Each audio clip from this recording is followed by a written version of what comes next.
we're going to talk about a very serious situation that took place in Berlin in the late 1940s, 1948, called the Berlin Blockade. And here we can see, roads and everything not getting through to East Germany. And here's again a map of East Berlin. You can see, or Berlin itself. You can see here's East Berlin, it's all communist. And then West Berlin, this is the American sector. That's what the Americans took care of. The British sector is what the British were in charge of. And then the French sector. And you can see that this is completely encircled by East Germany, which was a communist nation. So again, remember, you have a democratic, a free capitalist democratic city smack dab in the middle of a communist country. God, that drove Stalin crazy. And he looked for all sorts of ways to get rid of this or to solve this problem as he saw it. So, tensions continued to mount between the United States and the Soviet Union immediately after World War II. And it's especially focused on Berlin because, again, the Soviets and Stalin hated the fact that there was Berlin in the middle of a free Berlin in the middle of a communist nation. And what was beginning to happen throughout the Eastern Bloc was that there was a brain drain. Many of the best, many of the brightest in the Eastern Bloc in Eastern Europe were flooding into West Berlin to escape communism and the threats and the fears that they were living under. Many of their families had been arrested.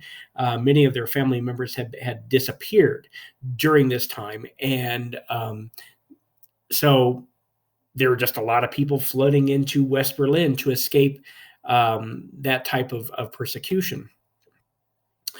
The Soviet Union, God, they hated this. They absolutely hated the fact that West Berlin existed, and they had looked for all sorts of ways to get rid of West Berlin. And on June 15th, 1948, Stalin decides he comes up with a plan to get rid of West Berlin. He was going to starve them out. Currently, prior to June 15th, 1948, to get supplies, food, medicine, other supplies that you would typically need, those supplies were coming from West Germany.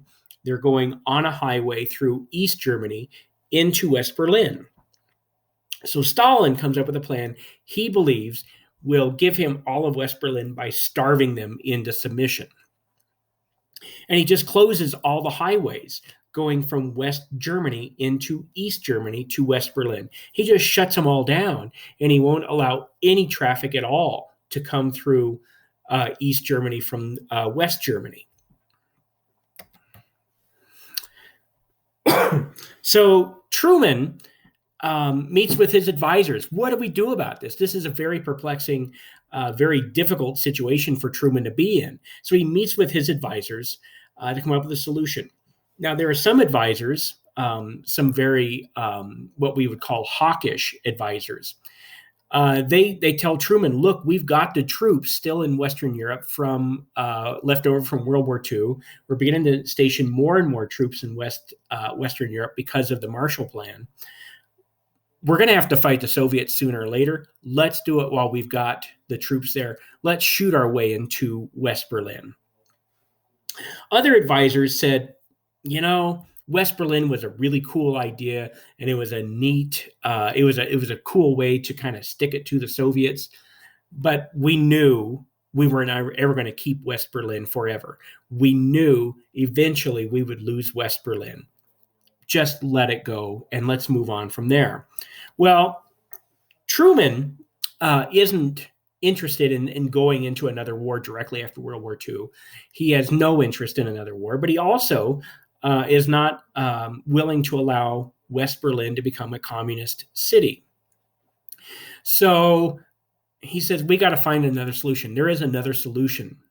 While they're coming up with this solution, he very publicly makes a huge display out of stationing B-29 bombers in England and in other places around Western Europe. Now, B-29 bombers are big planes, huge planes. These are the planes that deliver nuclear bombs. And again, remember in 1948, we have the bomb, the Soviet Union does not. So this is a real this is a real negotiation point for the United States. We have the bomb. We've used the bomb before. You don't have the bomb. That was something we could hold over to Soviets. So he makes this big display out of putting B-29 bombers in England while they come up with a solution. A couple of days later, the United States and England find a way to beat the blockade. And it's one of the great, one of the amazing, one of the high points of United States history, certainly during the Cold War.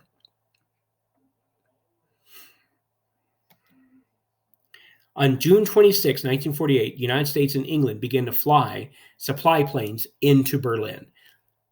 This was amazing. Now, can you imagine a scene? Picture in your mind. There's all these East German and Soviet troops blockading the highways at the East German, West German border. And they're there with their rifles and, nobody's getting through. And they have orders to shoot anybody who tries to run the blockade. So they're going, this is good as work. And then all of a sudden, planes fly overhead. And these East German and Soviet soldiers, they look at these planes fly overhead and they can see the American and British symbols on the wings of these planes. And they go, oh, well, never in my life did I see that coming. There's so many planes coming into West Berlin, or into West Berlin, that there's a plane landing in West Berlin every 3 to 5 minutes. 24 hours a day, 7 days a week. There's a plane landing in West Berlin full of supplies. Now, the Soviets never saw this coming. This is an amazing development for the Soviets. And they don't really know what to do about this situation because this was never something that they thought would happen. So Stalin decides, well, he's going to keep the blockade in place because he doesn't believe that the United States and England will be able to keep up this pace of every 3 to 5 minutes a plane landing. He thinks, one, it's too dangerous, it's too expensive, and they just won't do it. He thinks this is a neat trick, and it looks pretty cool for a while, but if you wait it out, there's no way they can keep this pace up. And in some respects, he was right. This was an incredibly expensive operation, super, super expensive, and it was very dangerous. These are very new planes. You can see these are all prop planes. Prop planes have a propensity to crash. These are the ones that crash more often than jets would. And back then, air travel was even less safe back then than it is today. So he didn't think the United States and England would keep up this pace. It was just too expensive and too dangerous. So he's just going to wait it out. There's no way the United States can do this every 3 to 5 minutes. And he was right. We don't keep the pace of landing a plane every 3 to 5 minutes. By late 1948, so we're talking September, October of 1948, there's a supply plane landing in West Berlin every 90 seconds. We sped up the process, and these planes are landing 7 days a week, 24 hours a day, full of supplies. And you can see in the bottom picture, the planes lined up on the runway being loaded with supplies. And this was a monstrous undertaking, landing a plane every 90 seconds. The runways are taking a beating with these planes constantly landing. And there's only so many runways that they can use. So there are literally guys lined up along the runways with buckets of tar. And when a plane lands, these guys immediately run out on the runway and look for cracks and holes in the plane or in the runway and fill it up. And then they've got to scramble back off the runway because there's another plane coming in for a landing. They can see the lights of the plane coming in for a landing as they're out there filling up these cracks and holes. It was important that they maintain these runways because And you guys have driven on Wadsworth. It's no fun hitting a pothole at 45, 55 miles an hour. Imagine hitting a pothole in this huge plane that's coming in for a landing at a couple hundred miles an hour. Things don't go well when that happens. So it's just this amazing operation of these guys out filling up these holes as the planes are coming in, and on and on and on. This is known as the Berlin Airlift, and it's bringing in 4,760 tons of supplies every single day. This is more, they're delivering more supplies than were being delivered into West Berlin when we were trucking it in over the highway. We're oversupplying West Berlin at this point.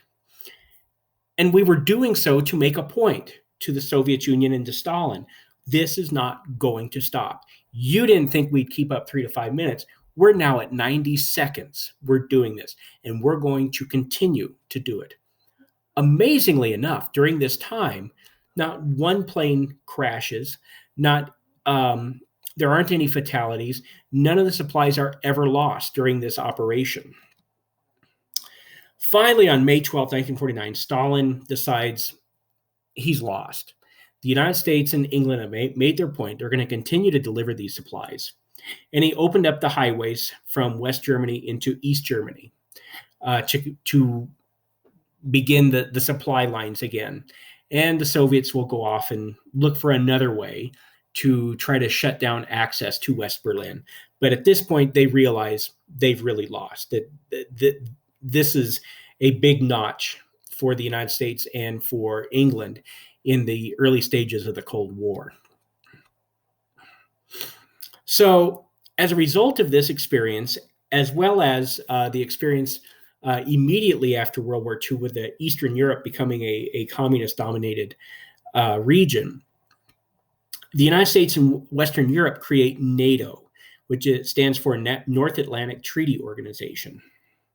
Essentially, what NATO is originally when it was set up, it was a defense organization to defend all of the Western European nations from any attack by the Soviets. There was a real fear at this point in time that the Soviets and communism would spread from Eastern Europe into Western Europe. It probably wasn't a realistic fear at that time, but it was a fear that they really had at that time. It probably wouldn't have happened, but in 1948, 49, 1950, this is a fear that seems very, very real. Essentially, what this is like a Three Musketeers thing. An attack on one of us is an attack on all of us. If, let's say, Italy was invaded or attacked by the Soviet Union or another communist nation, that attack would be viewed as an attack on all of the countries involved in NATO, and they would all come to Italy's defense, and all of the military operations would be placed under one unified command, probably American command. So you don't have the English doing one thing and the French doing another thing and the Turks doing another thing and the Canadians doing something else, that all of the forces in NATO would all be doing the exact same thing and be receiving the exact same orders from the exact same place. The Soviet Union goes, God, where do the Americans get these ideas? These are amazing ideas. The Berlin blockade and now this. So the Soviets come up with their own organization right after the establishment of NATO. They call it the Warsaw Pact.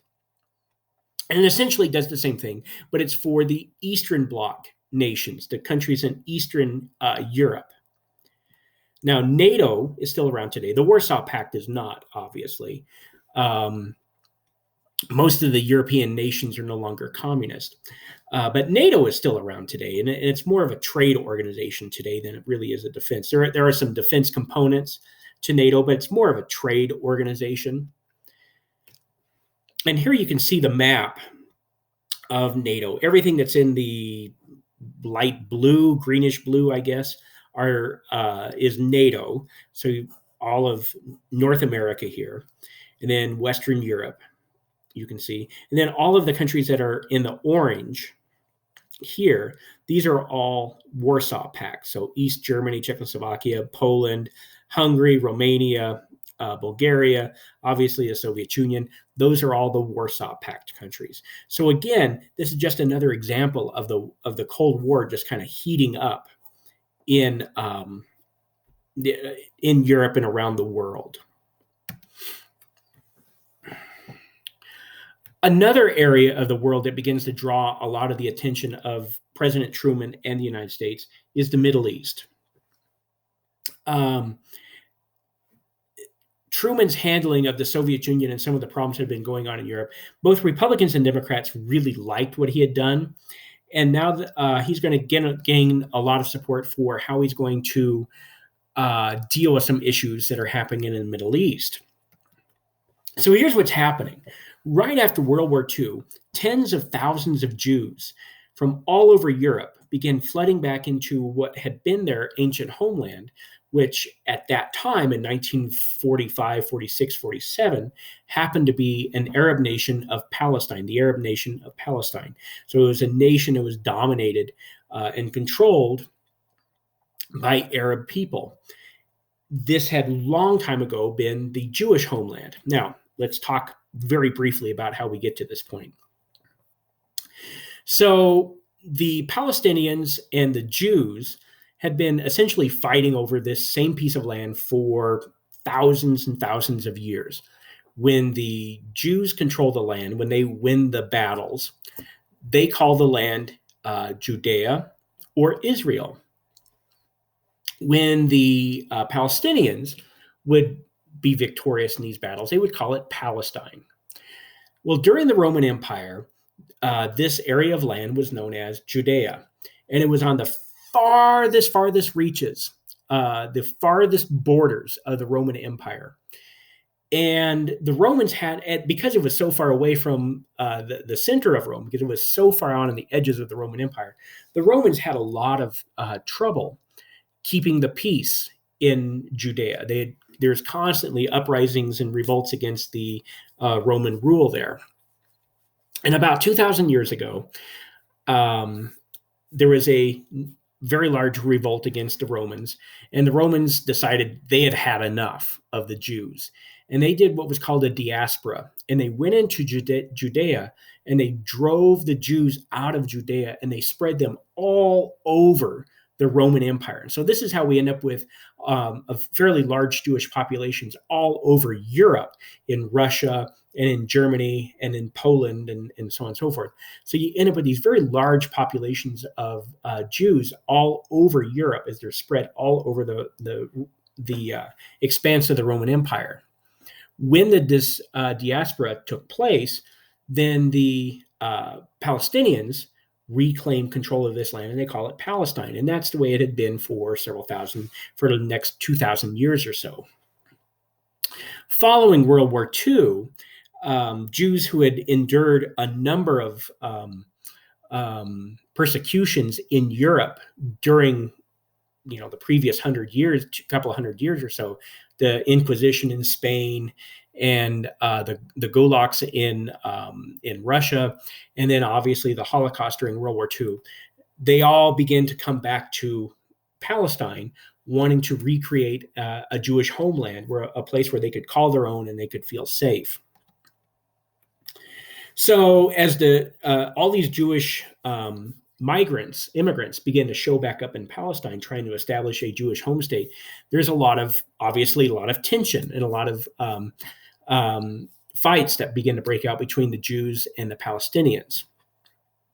Palestinians want to keep their land, want to keep their nation, and the Jews are looking to create a homeland in their ancient homeland. So England gets involved, and England begins working to create a Jewish state carved out of Palestine. So we're coming up on the 1948 election, which is an election year. And Truman gets involved, and Truman comes out publicly and said he supports the establishment of a Jewish state in the Middle East. The reason he does this is a very political reason. There is a very large Jewish population in the United States, and Jews then and still today tend to vote pretty regularly. It's a pretty reliable vote. So he's obviously going after the Jewish vote with the 1948 election coming up. Now, there are many advisors in the Truman administration who are very worried about the prospect of Truman supporting a Jewish homeland. They were worried that many of the Arab nations who were not happy with Jews coming into what they viewed as the Arab world and trying to establish a Jewish state, they were very worried that a lot of these Arab nations would begin to embargo oil shipments to the United States. After World War II, we're becoming more and more and more reliant on Middle Eastern oil and less reliant on American oil. And so there is a real fear that if the Arab world begins to embargo oil to the United States, this could really cripple the American economy, which was doing amazingly well during the late 1940s, early 1950s. But Truman's going to follow his political heart rather than his economic heart.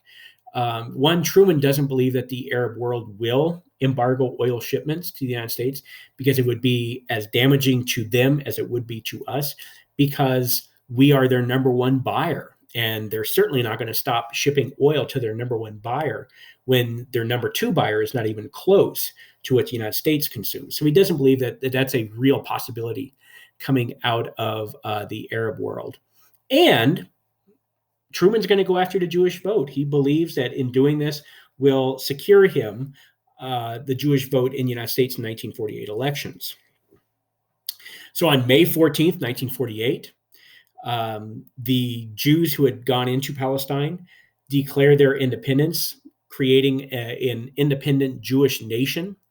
And literally minutes after this new country of Israel is created, Truman recognizes the country of Israel as a legitimate nation in the world. And the United States creates some ties with Israel, which obviously we still have today. And there you can see what Israel looks like after the establishment, what this area of the world looks like after the establishment of the Jewish state of Israel. And then obviously there is the Israeli flag. All right, so let's talk about the election. Oh, exciting stuff.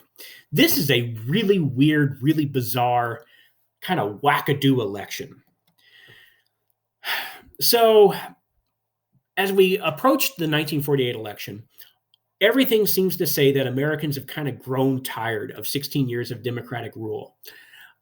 Truman, despite the establishment of the Truman Doctrine and the Marshall Plan and the way he handled the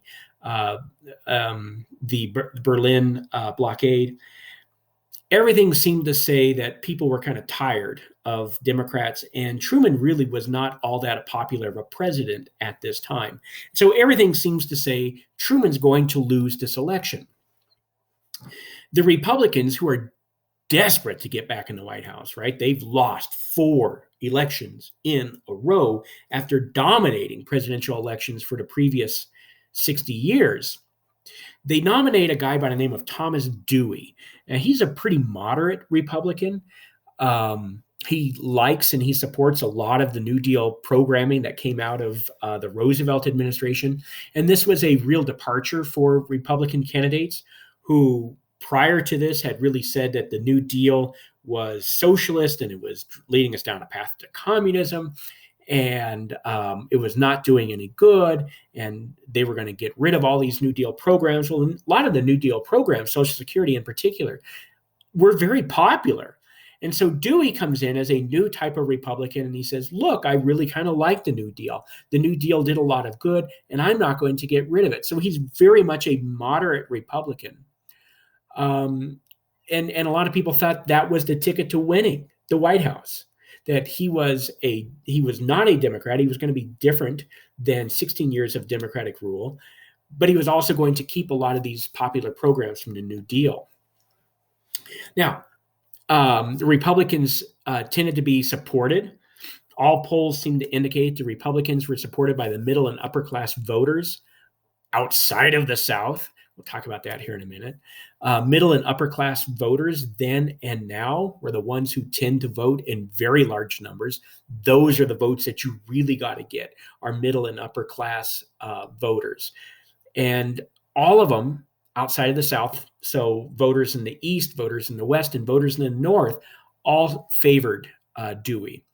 And as did factory workers, as did farmers, which were those were also two very important voting segments to get.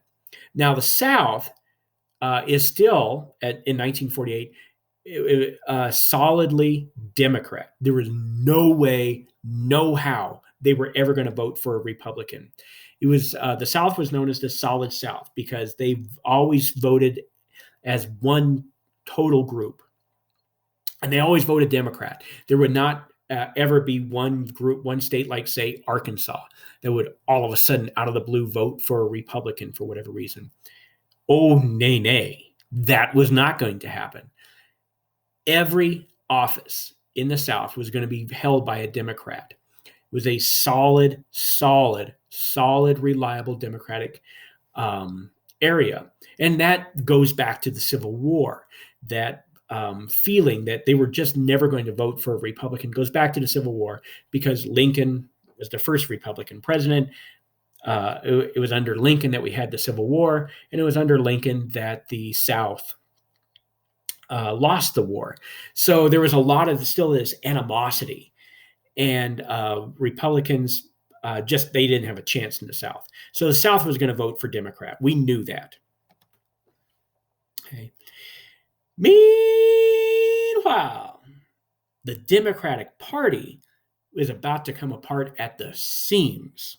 It's about to implode upon itself.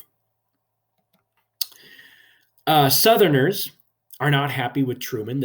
Remember, we just had this discussion about the solid Democratic South. Southerners were not happy with Truman because Truman was a big supporter of civil rights. One of the first things that Truman does when he becomes president right after World War II is he desegregates the military. So there's no longer a white military branch and white military units and black military units, that they were all integrated and they all kind of fought together. Truman supported a lot of other civil rights initiatives. And the Democratic Party going into the 1948 election really supported a lot of civil rights initiatives as well. This doesn't sit well with the South, right? The South is the home of Jim Crow. The South is the home of segregation. And the South is not at all happy with Truman or the Democratic Party at large. So they left the Democratic Party and they create their own party called the Dixiecrats. And they run their own presidential candidate, a senator from South Carolina, this guy here, Strom Thurmond.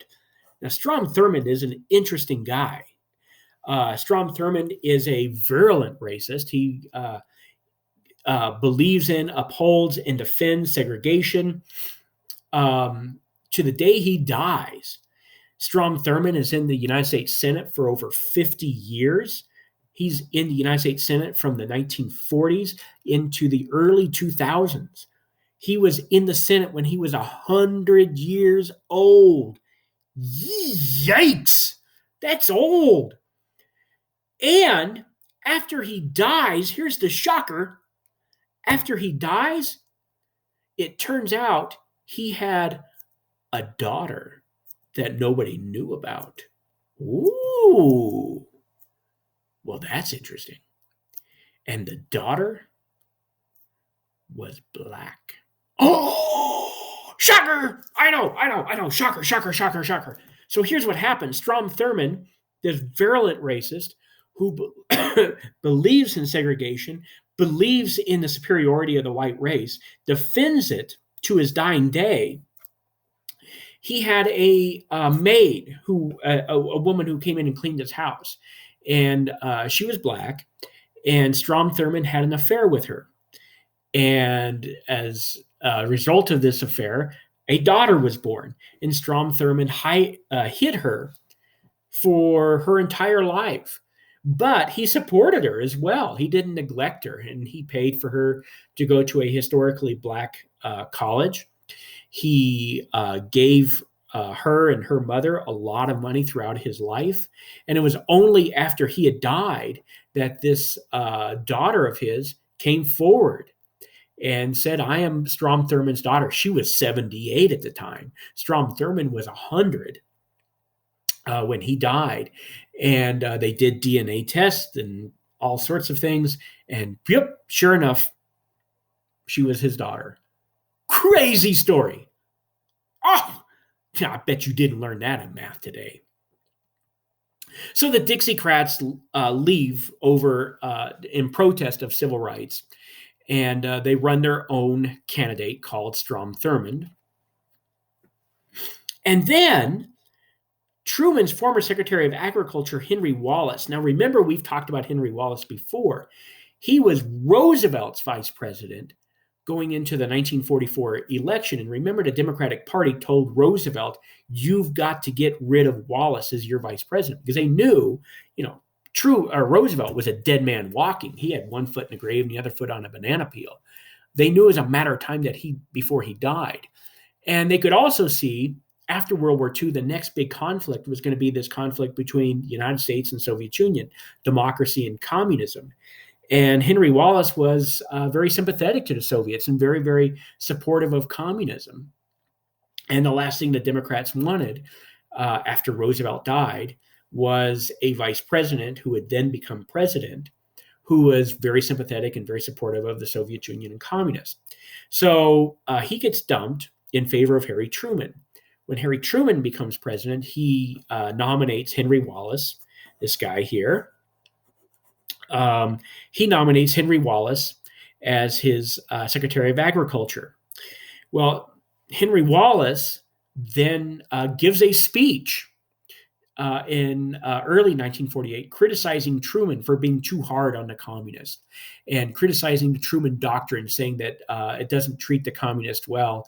And gosh, we're just being really mean to the Soviet Union and the communists. And so he gets fired. I mean, it would be like somebody working for President of the United States today coming out and giving a speech, say the Secretary of State giving a speech and saying, gosh, the president in the United States government is just too hard on terrorism. We should give these guys a chance. There's no reason to be treating them as bad as we do. It was just a crazy, crazy statement. And as a result, Henry Wallace gets fired by Truman. So Henry Wallace goes off and he starts his own party, a new version of the Progressive Party, and he runs against Truman and is very critical of Truman and the Democrats because of their hardline stance against the communists and saying that this is just making matters worse. On top of that, every major newspaper in the country, and this was a time when newspapers held a lot of power and a lot of influence in American society. Most major newspapers had come out and endorsed Dewey for president.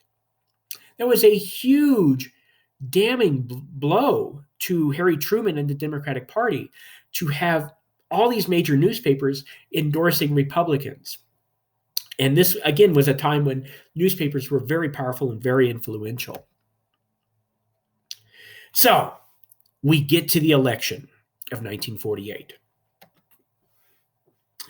Truman still believes he can win. Truman believes, despite all these things stacked against him, his party coming apart, a moderate Republican who supports the New Deal, people tired of the 16 years of Democratic rule, Truman being, for the most part, a fairly unpopular president up to this point. Truman still believes he can win. So Truman starts out on a what's called a whistle stop tour, where he literally rides a train crisscrossing back and forth across the country, 5,000-mile train trip where he goes from one side of the country to the other and back again. And as he pulls into all these little towns and all these little stops, he comes out on the back of the train, as you can see in this picture here. He comes out on the back of the train. He gives a speech. So he gives over 300 speeches to over 500,000 people, telling people why they should vote for him as president. The night before the election, Every single poll in the United States showed Truman losing, and not by a little bit. Every single poll showed Truman losing by a lot of it. It seemed inevitable. There was no way Truman was going to win this. Many newspapers around the country believed they already knew the outcome. So there's no reason to sit around and wait for the votes to be counted because they knew what was going to happen. So a lot of newspapers just printed their headlines and printed their stories and printed their newspapers and went home because they knew what was going to happen. When the votes had finally been counted and the dust settles, Truman beat Dewey by less than 3,000 votes. Fewer than 3,000 votes. Essentially, the number of people at Pomona High School times 2. So you take Pomona High School and you take the population of Pomona High School and double it. That was the margin of victory across the entire country for Truman to beat Dewey. And so Truman's actions, we now have Truman until 1952. Truman has won his own presidency, right? Remember, he took over for Roosevelt. Roosevelt dies 1945, shortly after winning the fourth term as president. And then Truman takes over, and he finishes out the rest of Roosevelt's term. So now Truman has his own term in office. And Truman's actions over the next 4 years until 1952 is going to help drive and create and shape American foreign policy for the next 50 years. And here we see one of the most famous, one of the most iconic photographs in American history. This is this is Truman the morning after the election. He was on his way into the Democratic party, I guess you could say. There was a campaign party, election party in Chicago. And so the morning after the election, Truman is on his way into this election party to celebrate his win. And then on his way into the ballroom, the hotel ballroom there, he passed a newspaper stand and he saw this newspaper for sale. So he bought it. And then he got up on the stand to give his victory speech, and he holds up this picture of Dewey defeats Truman. And it becomes one of the most famous pictures in American history. So there we go. We've got the early stages of the Cold War. I won't see you guys again until after spring break. Hopefully, if not immediately after spring break, hopefully very soon we'll be back together. And I will be able to see you guys and work with you guys in a classroom again. In the meantime, take pictures of the notes here. Again, send them to me like you did on Tuesday. You guys have a great spring break. Stay out of jail. Peace, love, and hair grease. Stay out of jail. And wash your hands. We'll see you guys after spring break. Take care. Bye.